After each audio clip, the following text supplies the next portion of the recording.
Hello and welcome to let's learn institution. आज हम देखेंगे सेट्स। तो सेट्स क्या होते हैं? Sets are nothing but a collection of well defined objects. Okay, इन वेल डिफाइंड ऑब्जेक्ट्स को हम बोलते हैं elements. Elements of a set. Okay, तो ये कुछ भी हो सकते हैं। हम यूजुअली कोई भी सेट को कैपिटल लेटर्स से डिनोट करते हैं और इसको कर्ली ब्रैकेट्स में लिखते हैं। ओके, कोई भी कर्ली ब्रैकेट्स में। तो ये नंबर्स हो सकते हैं, natural numbers for example. Okay, या फिर वीकडेज हो सकते हैं, Monday, Tuesday, Wednesday and so on. Letters हो सकते हैं। कोई भी लॉजिकल सेट या कलेक्शन रहेगा, रिलेटेड, एक दूसरे से रिलेटेड रहेंगे जो भी एलिमेंट्स, तो वो सेट में हम डाल सकते हैं। ओके, इस मेथड को लिस्ट कर रहा हूं मैं। ओके, सब चीज़ों को लिस्ट कर रहा हूं, उसे हम कहते हैं रोस्टर मेथड। ओके, ये हो गया रोस्टर फॉर्म या roster method of writing a set. Another method is writing a rule. Okay, कोई रूल लिख रहा हो कि A is a set and it has elements X such that, okay, एक स्ट्रेट लाइन आएगी, such that X belongs to natural numbers. या फिर ऐसा लिख सकता हूं मैं, x such that x is a natural number। Okay, ये शॉर्टकट हो गया थोड़ा सा मैथमेटिकल टर्म्स में, और ये वर्ड फॉर्म में। ओके, इस सिंबल का मीनिंग है x belongs to, belongs to. Okay, और इस सिंबल का मीनिंग है सच दैट। जब हम कोई रूल लिखते हैं तो उसको हम कहते हैं सेट बिल्डर फॉर्म।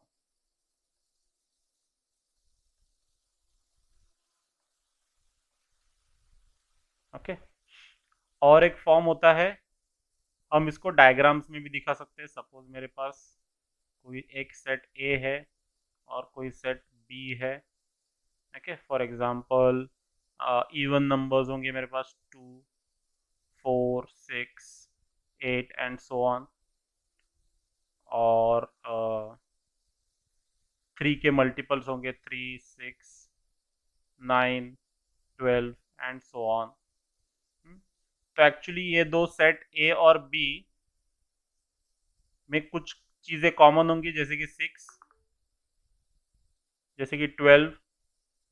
ओके, यहाँ पे अगर मैं 10 और 12 भी लिखूंगा तो 12 भी कॉमन आ जाएगा। तो ये मैं यहाँ पे नहीं लिखूंगा, ये मैं यहाँ पे लिखूंगा, दोनों के कॉमन के रीजन में। ओके, तो इस रिप्रेजेंटेशन को हम कहते हैं वेन डायग्राम्स। ओके, सॉरी,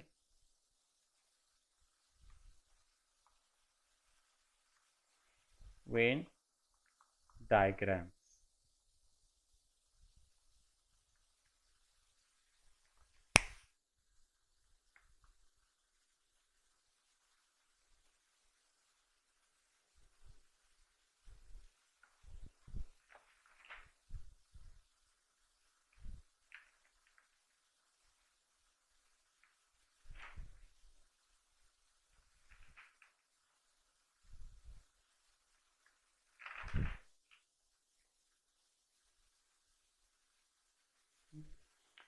जैसे अभी एक वेन डायग्राम देखिए जहाँ पे दो कोई सेट्स हो, उसे मुझे कंपेयर करना होगा। ओके, तो कुछ ऑपरेशंस होते हैं जो हम करते हैं। तो पहला ऑपरेशन है, सपोज ए दो सेट्स है और उसे मैंने ऐसा एक सिंबल निकाला उल्टा यू जैसा, सिमिलर टू उल्टा यू ए, तो इसे हम कहते हैं ए इंटरसेक्शन बी, इंटरसेक्शन। इसका मीनिंग क्या है कि ए और बी में जो भी कॉमन है, belonging to both A and B. Okay, जैसे पहले एग्जांपल में देखा था, ये जो कॉमन रीजन है ये हो गया ए और बी का इंटरसेक्शन। सेकंड है ए यूनियन बी। इसका मीनिंग क्या है, यूनियन। ओके, ये यू नहीं रहेगा, ये यू जैसे थोड़ा सा हाफ सर्कल जैसा शेप रहता है। इसमें क्या है, ऑब्जेक्ट्स बिलोंगिंग टू ए और बी, मतलब ए में भी हो सकता है बी में भी हो सकता है।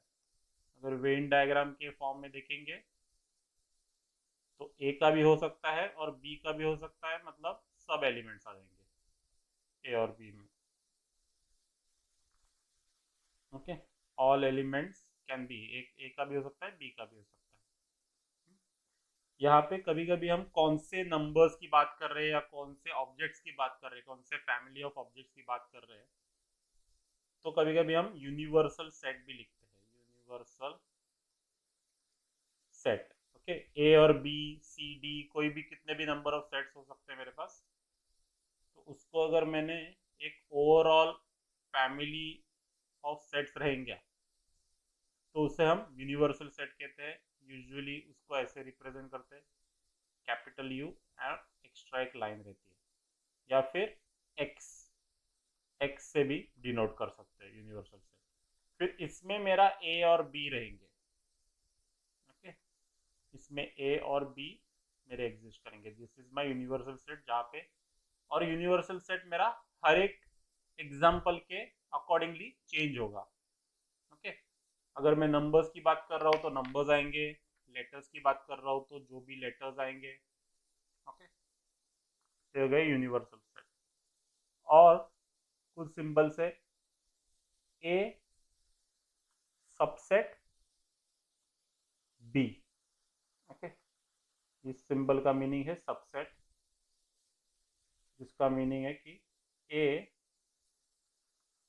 मेरा बी से इधर छोटा है या फिर इक्वल है। ओके, अगर ये similar to less than equal to के लॉजिक जैसा रहेगा कि ए मेरा बी के अंदर आ रहा है, is a subset of B. और एक होता है कार्डिनलिटी। अगर एन ऑफ ए का मीनिंग क्या हो जाएगा कि एन में कितने एलिमेंट्स है। ओके, उसका साइज क्या है, साइज ऑफ ए, या फिर कार्डिनलिटी ऑफ ए, मतलब number of elements, how many elements.